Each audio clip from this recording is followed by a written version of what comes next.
Welcome to the Black Gems Dive In podcast, the podcast where we dive deep into conversations about inclusive cultures and everything DEI. Your co-hosts are Ekua and Kendra, and we're thrilled to be your hosts as we explore the crucial topics shaping our workplaces and communities today. In each episode, we'll unpack insights, share stories, and engage with experts to foster a deeper understanding of how we can create more inclusive environments where everyone feels valued and empowered. Hey, Kua. Hey, Kendra. I'm back for another episode. Another episode of the Black Gems Dive In podcast. I know. I feel always weird with the intro because I'm like, hey, Kua. Like, even hey, though girl, we were just talking. 5 minutes ago, we were just talking as usual. Right. But we are back for another episode. And just really quickly before we kind of dive into our diversity dispatch, last week we were able to interview a few community members and leaders regarding 514 and just really reflecting on that entire experience, what happened 2 years ago. And so I hope you guys can go and watch the podcast because it was on site of the memorial on 514 last week. So just really reflecting on what that means for our community. But it was a good conversation. Yeah, I think it was a great conversation. Being able to be on site was really, I think we were able to kind of reflect what the sentiment was in terms of the atmosphere. So a lot of folks, showed up. There were a lot of politicians that came in as well. We were able to speak to a few. But yeah, there's still a lot of work that needs to be done. I think it's always great to pause, reflect, and remember. Yes. Especially remember these 10 folks who lost their lives on that day 2 years ago. But yeah, we got a lot of work to do. Still have a lot of work to do. Yeah. Right. So that was a really good episode, very powerful episode. So definitely tune into that. Right. But we're back for another episode. Yeah. And we'll start with our diversity dispatch. I don't know if that's Mortal Kombat now. I don't know. It's all we were just talking about Mortal Kombat before this, so right, we need to get some sounds in there. Yeah, so the diversity dispatch, we are looking at what's happening in Virginia, right? And so it says Virginia School Board restores Confederate names. And it says proud and satisfied or sad and embarrassed. However, citizens of the Commonwealth view Shenandoah County School Board's recent decision, Virginia appears to be the first in the nation to restore Confederate school names after years of vigorous community engagement, a controversial renaming process, and a change in board priorities related to race, diversity, and inclusion. And so it goes on to say that on May 10th, the Shenandoah County School Board reversed a 2020 decision by a previous board to rebrand two schools previously named after Confederate generals Turner Ashby, Robert E. Lee, and Thomas Stonewall Jackson.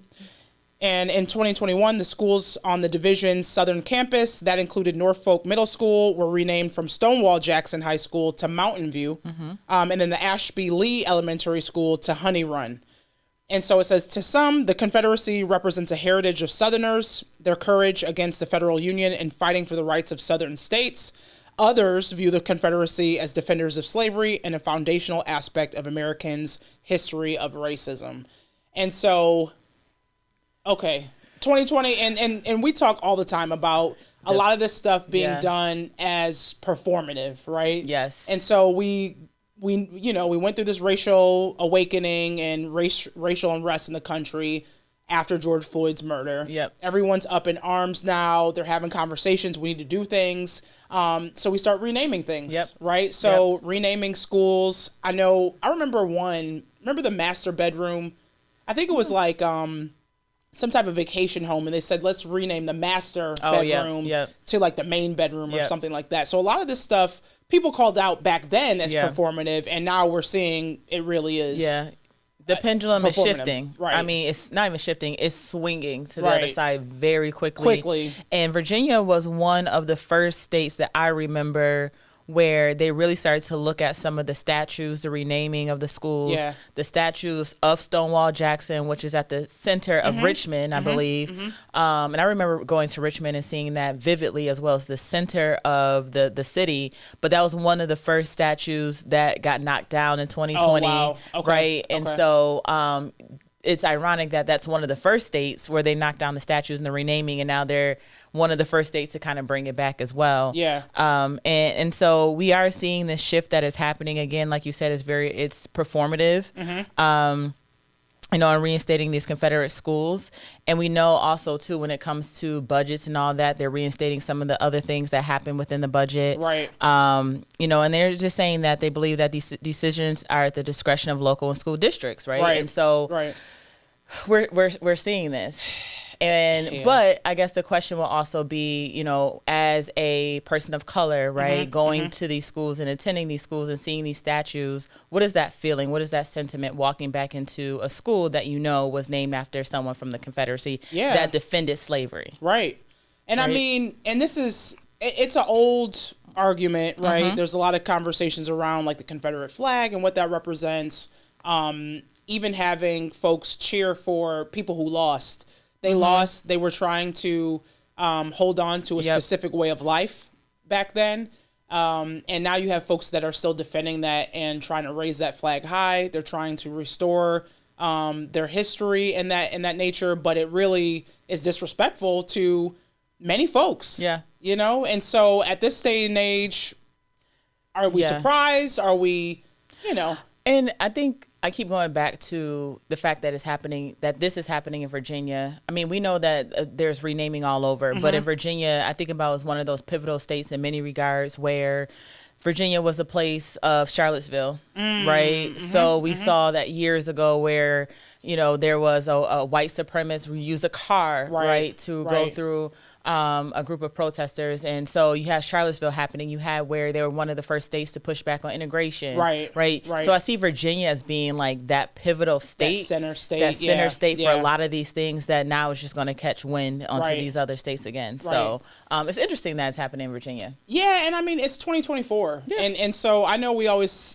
think about, progress and what that looks like. And I think for us to hear, okay, we did that for a couple years. Yeah. We satisfied people when, there was upheaval and unrest, but now good enough. Yep. Y'all had your couple of years.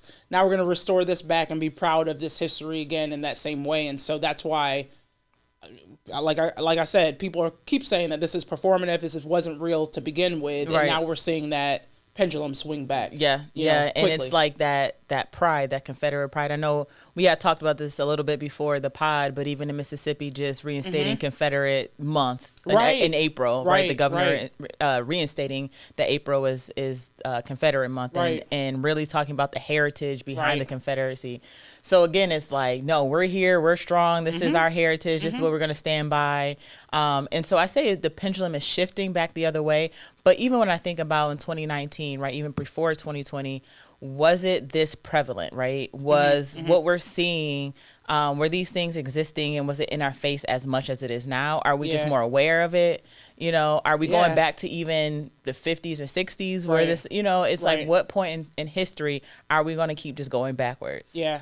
I think we're more aware of it now because we're looking for it as well, right? We have a whole diversity dispatch segment to talk about all these different things that are happening and kind of going backwards. But I think that many folks, I don't know, like they were paying attention to it, but now, especially in this politicized environment, there's elections, folks are using dog whistle. You're hearing all this stuff kind of mixed together.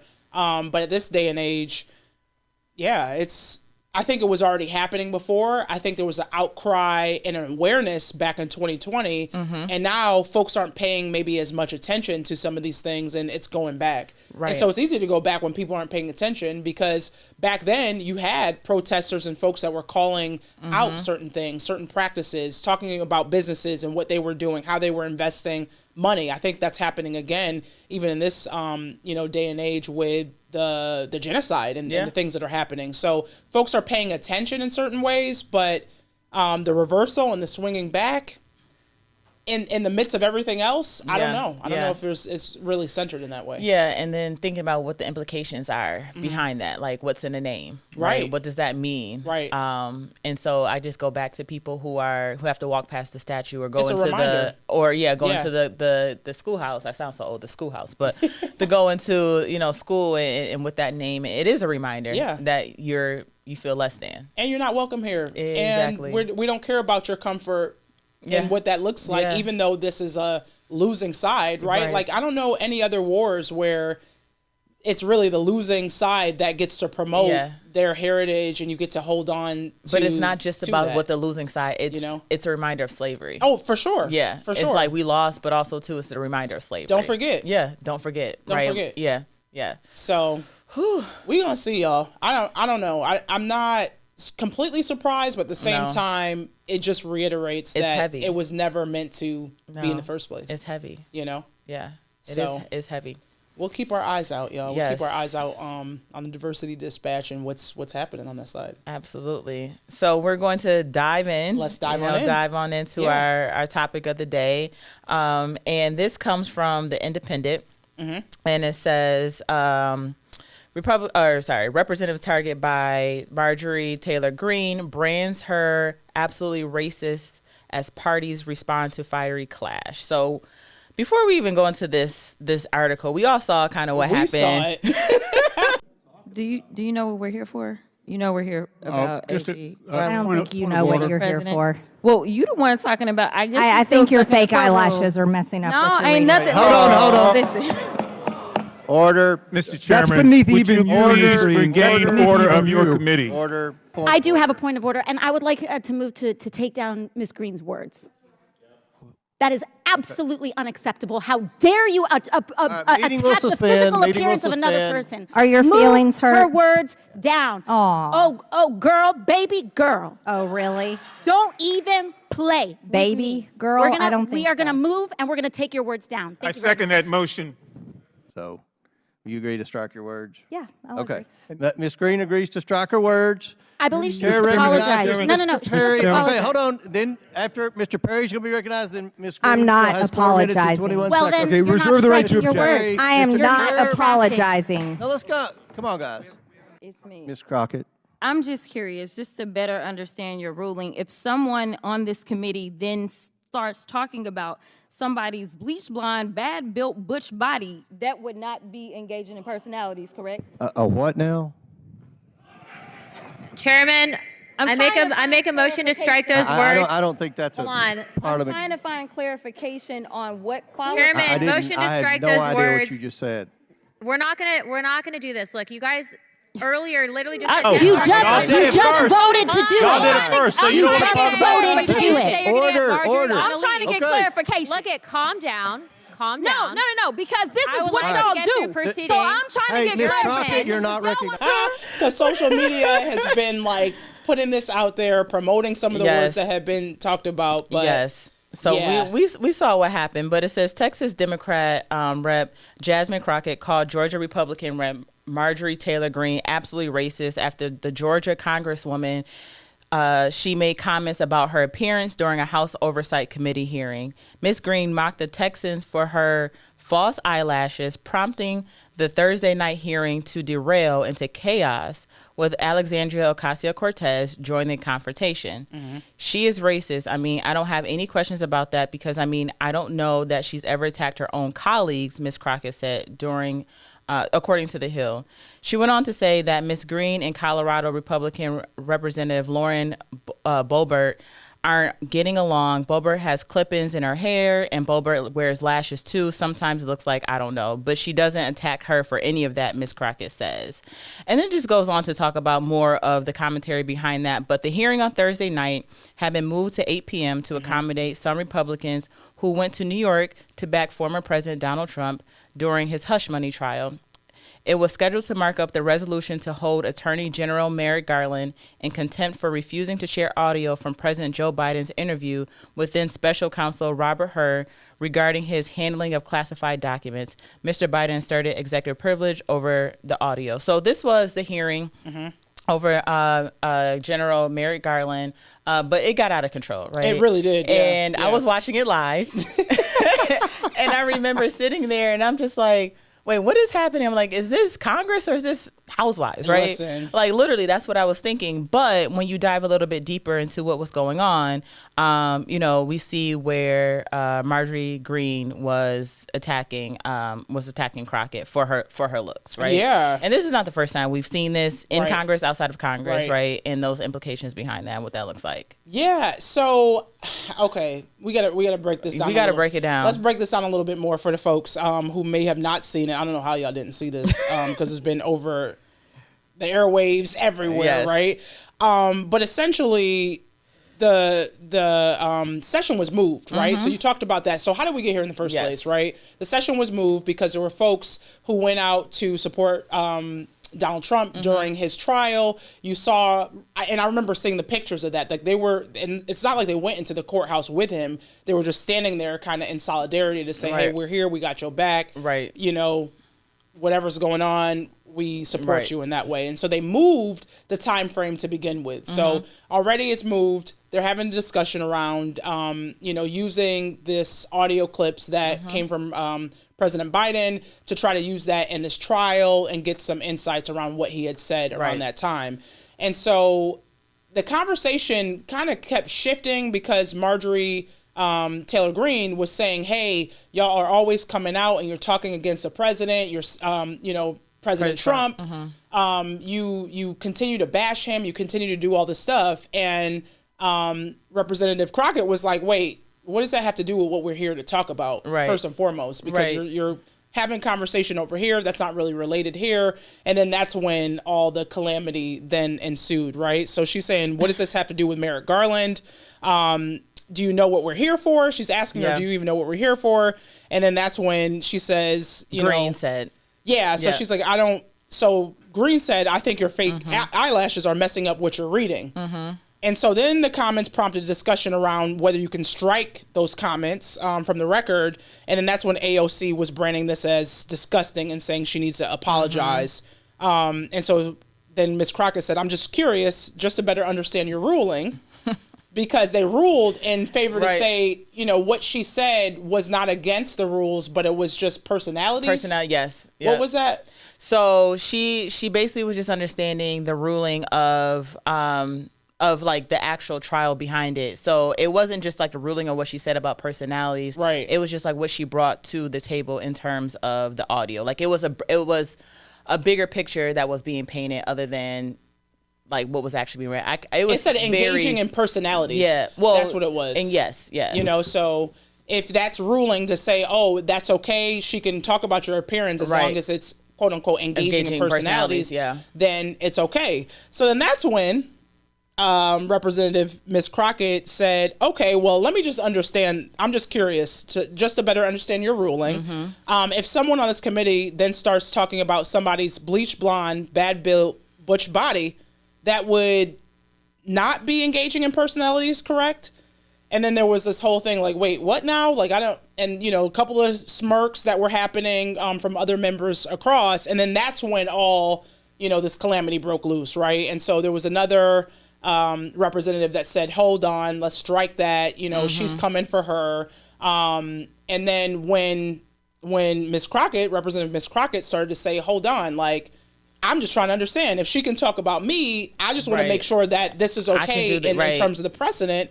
And then they told her to calm down. You need to calm down. Yes. And so that's when a lot of other discourse was happening on social media around hushing a black woman.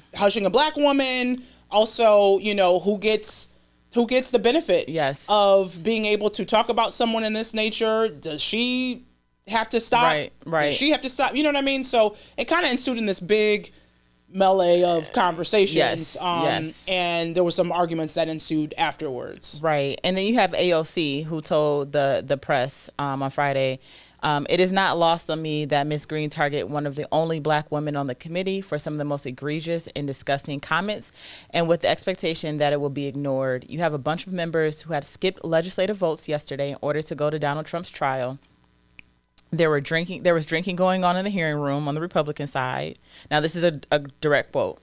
I don't even want to imagine how much drinking was taking place on the train or up in New York. Maryland Democrat Representative Jamie Raskin said on Friday morning. And these members came back out of control, and the chairman did not rein them in, and the institution pays for the price. Yeah.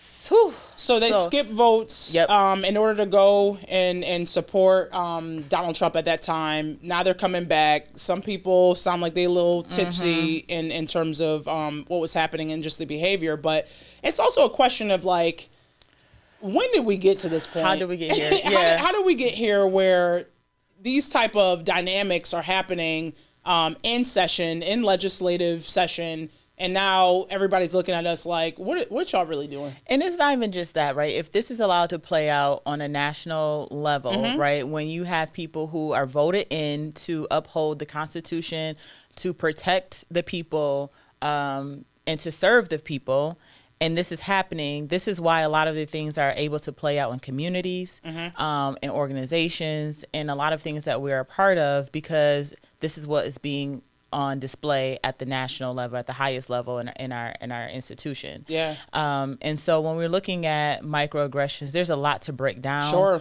On this, right? We see that, first of all, when it comes to someone's appearances and looks, right? We know that a lot of women in general use different enhancements, whether it's hair extensions, whether there is eyelashes, whether it's nails, it doesn't matter. That is not a racial thing. That is just what women do, right? It is a whole beauty industry, right? It wouldn't be a multi-billion-dollar industry if it wasn't. So that happens, right? But we know that, and I'll talk from my personal experience, that when I was in corporate, up until even most recently, I was afraid to wear braids, right? I was afraid to have a nail color that was bright, right? Where I was afraid to put on lashes or whatever the case may be, because it was before I walked in the room, how would I be perceived? Yeah. Right? What would people say about me?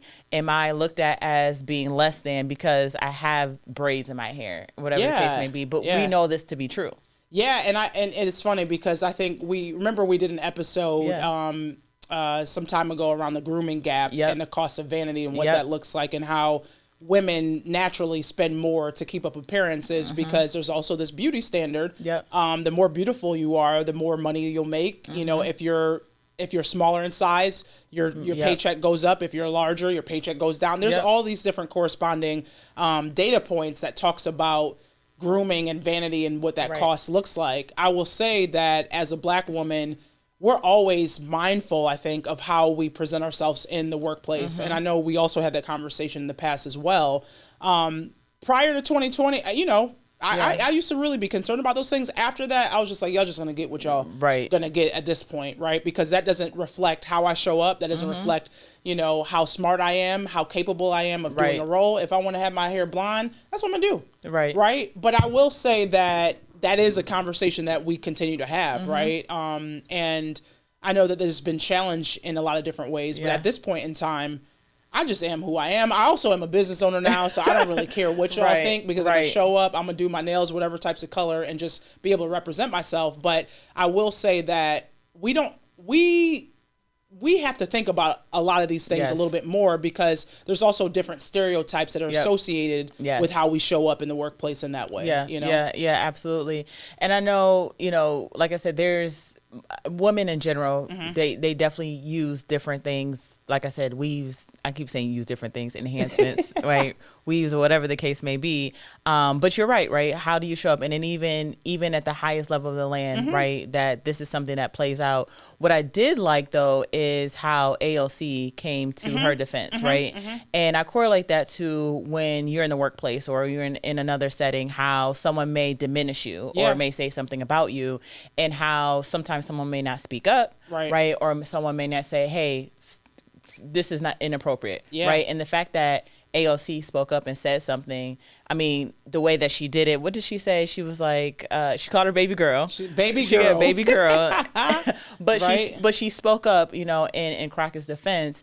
But it's something that is admirable, because in a lot of settings you don't necessarily see that. But then we saw in the reverse where Greene tweeted out and said that AOC was not intelligent, right? Yeah. So we saw that also took it to a whole different level, right? And it's like, how are you correlating that because someone spoke up, now they're not intelligent because they're in the defense of someone that you talked about their appearance?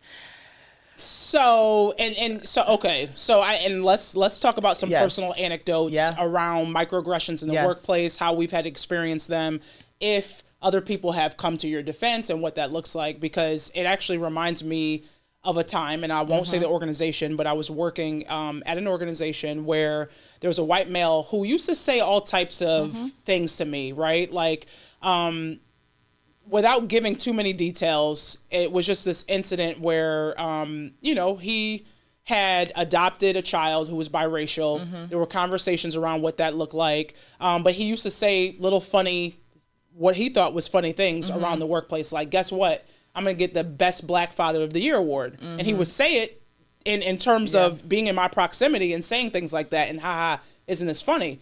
And then the crazy thing was another leader that was actually higher than all of us was repeating. Did you hear what he said? Ha ha ha. He's going to get the Best Black Father of the Year award because it's a white man who adopted a biracial child. And now all of a sudden, this is going to be the Best Black Father of the Year award because you represent. And it's just like, how offensive is that? Number one. How disrespectful is that? Number two. And here you are in the workplace thinking that this is something funny and okay to say. It was challenged, of course. But I will say that when I would challenge this individual, now all of a sudden it was turned, the tides were turned and everybody was looking at me in a different way. Because now when I'm speaking up to defend myself or you're coming at me in a certain way and thinking it's funny, now all of a sudden I'm the bad guy because I've spoken up and said, you're not going to disrespect me like that. And this isn't funny. And I'm just joking. Ha ha ha. You're my sister. Ha ha ha. Things like this. And there was one incident that we were, it was another conversation. And he used to say microaggressions all the time, but it was also a culture that was accepted. It was accepted. No one said anything. That was just this person. He doesn't mean any harm by it. It was placated and it was okay. But it was an incident where he had said something to me and I had a colleague who actually spoke up for me. And I didn't need them to do that, but I also was just like, oh, I don't have to speak up in this moment because they also saw it and they were tired of it. And they're like, listen, you shouldn't be talking to her like that. You shouldn't have this type of response, whatever. And then he got upset because now people are kind of singling him out for this behavior. But all of a sudden, it's other people's issue. And so I actually said, hey, let's go into the conference room to have a conversation. Because first and foremost, I'm not going to come out of character, number one. Number two, you're not going to have me looking crazy in the workplace. And I don't have the benefit of the doubt to act crazy like this. And so we went to the conference room and I said, what's the problem? Like, what's going on? Because at this time, it was crazy because I even was giving him advice on certain things. He would come to me with different challenges and I would, have conversation. And so he's like, I'm just joking. Like, I don't really mean that and blah, blah, blah.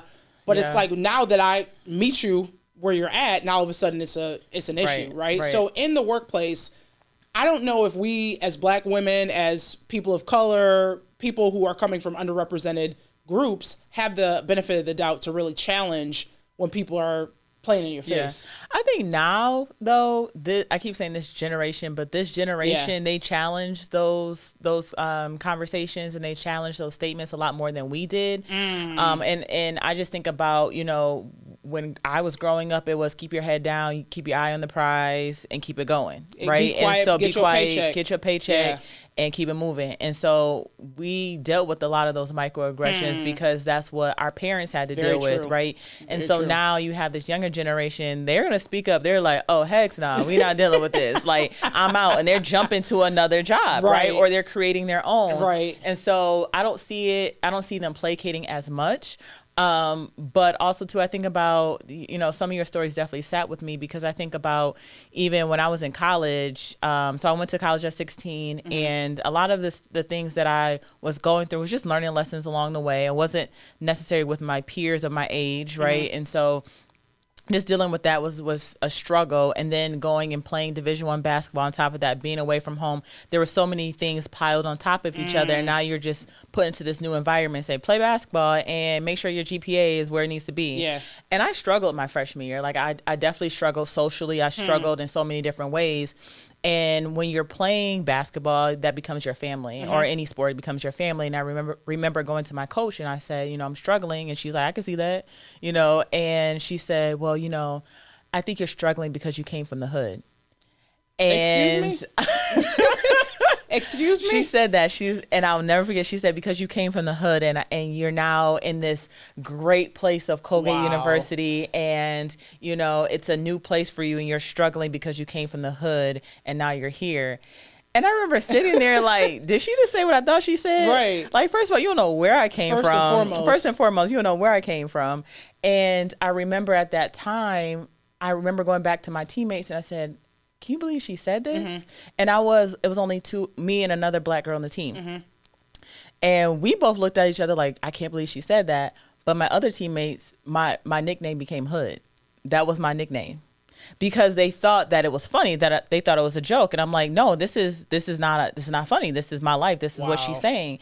And that was 2007 to 2011. And I remember just some of the microaggressions that she would say along the way. And I'm very vocal about this. At first, I didn't talk about this a lot, but very vocal because I think it shaped me for who I am today. Yeah. And I remember playing some basketball teams that were predominantly black basketball teams. And I remember my coach saying things like, don't be afraid of them. All they do is play basketball all day.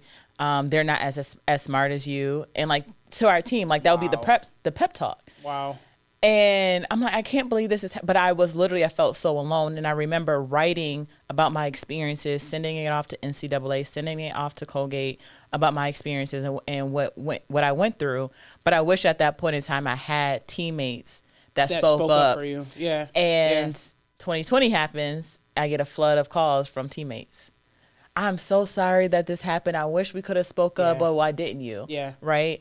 And so I think about those moments all the time. Right. Like those are some of the quote unquote microaggressions, which we know to be macroaggressions at this point. And then the workplace. And at that time, right, I was like, I'm transferring, I'm getting out. And I remember my parents saying, keep your head down, keep your eye on the prize. Now you're translating that into the workplace. And I remember becoming a project manager at an organization I work for, and I absolutely loved that role. I loved working in operations and IT. And I remember walking into a room one day with all IT managers, which were all white men. Yeah. And I'm walking in telling them about the project and what we needed to do and the budget and all these different things. And I'm walking into the room, setting up the room and everything, and they're like, okay, so are you here to take the meeting minutes? Where's the project manager? We're looking for Kendra. And I was like, oh, I wonder where she is, right? Yeah. And I remember saying that, I was just like joking around. And then I started the meeting. Okay, well, let's begin. They're like, oh, you're Kendra? Right. Yes, you know. Right. So those microaggressions definitely happen. But it reminds me of when, and you and I both seen the video where we use it in training where the mosquito bite. Oh, yeah. Yeah. Of the microaggressions happen. Yep. And it's like, okay, they keep mosquito bite. But after a while, it becomes annoying, right? And then people just implode. Right. And this is what we're seeing. Right. Right, where now you're talking about bleach blonde. Exactly. Bleach blonde, bad built, butch body. And, you know, like these type of things happen. And same thing in my example where it's like you keep poking. Yeah. How many times are you going to poke that bear before the bear mauls you or, you know, is growling in that way? And I think that's always the flip side of that. So it's like, okay, I can keep poking you, but you're supposed to just take it. You're supposed to, you know, not react. I think that on the flip side of that, because we work in a lot of different organizations where there are white folks who may not know how to really approach the work of DEI, and we have conversations around speak up culture, around how do you disrupt biases as you see them happening in front of you and having them actually practice what that looks like. Because I think on the flip side of that, maybe they're not prepared or well equipped to know how to navigate a situation like that. And that's how you know too, because sometimes people come up to you after like, I can't believe they said that. Oh my gosh, I'm so sorry, and apologize. So you recognize that it was wrong, but you didn't know how to interact and, you know, maybe step up in that moment and break that up. And so I was, in my situation, I was glad that my colleague did it because I had been tired of doing that. Right. And, you know, that organization, I had so many of those types of moments that it was just like, you know, you get beat up often in that situation. And then what? That's why we always talk about the internal culture and how if that doesn't match what you really are trying to do, people will be out. And I was out. Yes. Right? Yes. You know? That's why culture is everything. Yeah. And recognizing, to your point, like when these microaggressions happen, how do you disrupt it? But also too, knowing that sometimes you're not equipped because if you've never experienced it personally and someone close to you haven't experienced it, you wouldn't even know that's a microaggression to begin with. And you probably doubt that it's a microaggression to begin with. Like, nah, you know, that, or you placate it. Oh, they didn't mean it like that. Right. I know this person and I know, and it's like, yeah, you know this person, but you don't see what they're doing on the slick and on the slide, right? Exactly. And so I've had to navigate this for years. And here you are like, oh, and that's exactly what happened because I had a conversation with the head of that organization in that time. Oh, are you sure? I know that this is the situation and blah, blah, blah. And it's like, you don't know the situation, but it only takes a couple of those for somebody to say, you know what? I got you. This is what this is going to be like. All right, I'm not dealing with this. Yep.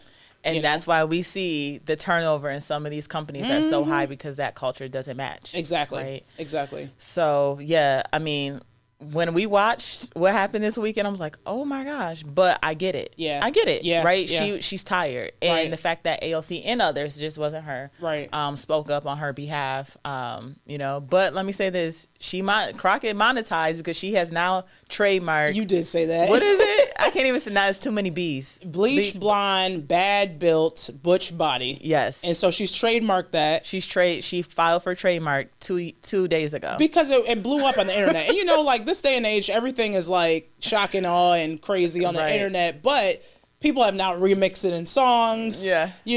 Of course, it's a moment. It's a social media moment. But I was just really impressed by how quickly that came to her mind. Yeah. Like people, how they say like you get a read or whatever. That was a read in a way that I was not expecting. No. And I remember seeing it pop up on social media. I was like, wait, what? Right. Kind of like the guy who's like, a what now?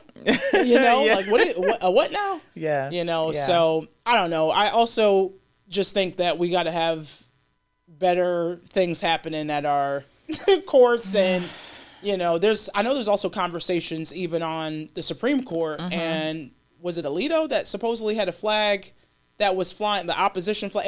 There's a lot of conversations that are happening right now. So I think there's a lot of things for us to be concerned with and be aware of. This was a moment. Yes, it happened. Yeah. But let's keep our eye on the prize for Yes. what really matters. And it's an election year. There's a lot at stake, y'all. It's a lot. This is so random, but I was just reading earlier today. I think it was Louisiana, where now they're making, this is totally off topic, but they're making abortion pills a dangerous substance, like labeling it as a dangerous substance. Okay, like a schedule, a type of scheduled substance. Not schedule, dangerous, like saying it's on a level of like crack cocaine and things like that. Yeah. So it's just, it's crazy, like what's happening, that's a whole other story. Right. But we definitely have to pay attention. We do. We got to pay attention. attention. There's so much happening, y'all. Yeah. And it just feels like our collective attention span has decreased dramatically. And so, like, yes, this is the moment we're talking about this. Tomorrow's going to be something else. Next week. And next week it'll be completely different. Yeah. So I think we got to keep our eye on the prize, right? Yeah. And do what we can do. Do what we can do. Be all we can be. Let's go to the gem of the day. Gem of the day. Yeah. I'm going to start with you, Kua. I knew you were going to do that because I don't have a gem prepared. I will just say, okay, my gem of the day is just the consistency that, I think that I've been able to embody lately, right? Waking up a little bit earlier, getting on my treadmill, doing an incline walk. I will say too, like it's been beautiful in Buffalo the last couple of days, Yes. like 80-degree weather, Yes. which is insane for us to have in May. So I definitely have been taking walks at night, getting a cool breeze when it finally cools down. I'm not going to complain because we are finally getting some nice weather. Yes. But just really being cognizant of all areas, right? Like, business is going really well, trying to look at the future and what that looks like, but then also just really talking about balance and continuing to have a conversation around that. So we're going to have summer hours in full effect. Okay, summer hours. So Fridays, probably going to do, I don't know, we'll see if we can do a half day. Yeah. At least 3:00. Yeah. And maybe do some tea time and go play some golf. Yes. So yeah, I'm just in a space of balance and enjoying the day to day and just ready for summer too. Yeah. Yeah. What's your gem? I do not have one. I'm trying to think of one. I think, kind of aligns what you were talking about, just enjoying the nice weather that we have outside and things like that. But something that I've been, and I think I'll talk about this at one point in time, but I recently picked up the book again, Atomic Habits. Okay. And I absolutely love it. And we talk about gems, but it's like every page you find new gems in that book. And they talk about habit stacking. Oh, yes. Yes. I love the whole concept of habit stacking. So something for me that I've been trying to really put into my daily life. So at this point, going to the gym is a consistent thing for me. But also trying to just make sure that I pour back into me something that will help me throughout the day, whether it's a Bible verse, whether it's whatever the case may be, listening to a positive podcast. Like I need that positivity in my life, but there's some days where I'm just like, I don't get it, right? I'm not tapping into that. So my habit stacking is to turn on something for at least 5 to 7 minutes, whether it's a podcast, whatever the case may be, that I put into the queue. And while I'm driving to the gym, I listen to that. Okay. So instead of just like bumping something that's like, you know, whatever the case may be, I make sure that I pour in some type of positivity. There's a motivation track on iTunes that I listen to as well. Okay. And so just really pouring into myself before I even get into the gym in the morning. Yeah. So yeah, it's I like that. Yeah. So I've been trying to do like different habit stacking styles. But Atomic Habits has been the book that stays on my nightstand for the past couple of months. And I dive into that a few times out of the week, and I absolutely love it. So that's my gym. Okay. I know, you know, we usually talk about what we're watching or whatever. Yeah. The funny thing that I'll just add, and shout out to my younger brother, Ko, you know, we be sharing Netflix accounts, y'all. We share Netflix accounts, but Netflix is caught up, and now you can't watch on multiple locations, right? So my younger brother, he's in Houston. I'm obviously in Buffalo. It doesn't work. Yeah. I will say that it works for me on my Peloton tread. Okay. And so now, and yes, I can get a subscription and do that. It's the principle of the matter. I don't know why, you know, it knows my algorithm at this point, but it also motivates me. So right now I'm watching the new season of Bridgerton. Okay. And so I get up early enough so I can watch a full hour episode. Okay. You know, get my 5K plus in, and I can watch Netflix on the treadmill. I can't watch on the couch, but I can watch on the treadmill. Okay. Well, so I'm going to just keep that going. You're going to inspire me to get a treadmill. I went to the Peloton store a few months ago in Boston. You might need to wait because they got some. Oh yeah, they got some issues. Some money issues. So you might get a discount on one if you wait. I may get a discount. You know, because I got a discount on mine with the holiday sale. The playlist is going to change. Oh, I did see that. The playlist is going to change. I did see that. That's a whole nother story. But I may get a discount. But I do have the bike. I have not been on my bike in almost a year. I haven't been on my bike in some months only because I got the treadmill and I'm loving the treadmill. I want the tread, y'all. I absolutely love that tread. I've been doing my incline walks, getting stronger. It's like resistance naturally. Yeah. And I lose track of how long I'm on it because I'm watching Netflix. Yeah. So it's a win-win. We're going to go with it for now. Maybe that'll be my gym come Christmas. Like, what's your gym? I got a Peloton tread. There you go. Okay. Maybe Monday. Name and claim. Just wait till it goes on discount because it will. The stock is in peril right now and we're going to see. Yeah. I think they did get some backing though, but we'll see. We'll see. All Anyways, we will see y'all next week, next time. Next time.